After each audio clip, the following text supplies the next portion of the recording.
Now let's talk about sum. Here we have a spreadsheet that could use, honestly, a little bit of finessing so that the numbers would make more sense to us. So what I'm going to do is delete the total row. I'm going to select the data, and I'm going to turn it into a table. And it's asking me to confirm my table, so I am. My table has headers, and there we have it. Now, in this particular exercise, we're going to look at the sum as it relates to the first name and last name, which is displayed by numbers, and as it relates to the quarters. So we're going to start with the quarters first. So I'm going to add a total row. So let's click in the table. Let's add a total row. And we have the total row that gives us everything for, let's see what this total row is adding up.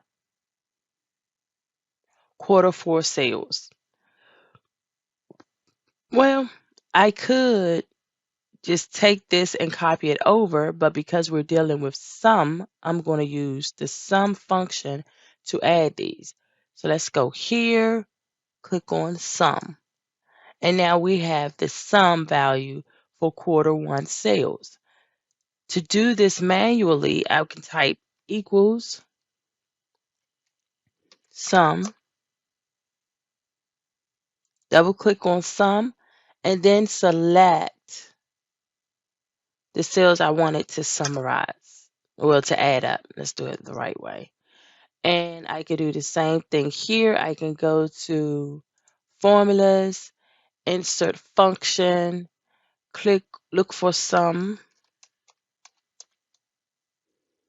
click go, select sum, and then it automatically says, okay, you want to do it from E2 to E20, and I say yes and say okay.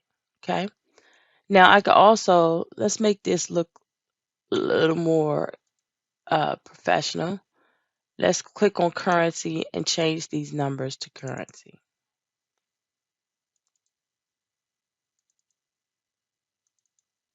All right. Now let's add a sum row here. All right. So since we're in the table, we see how this column takes on the attributes of the table. So let's do equals sum, open paren, and let's select our range. And then what we're going to do is close it. We're going to hit enter. And there we have it. We have our sum here. Okay.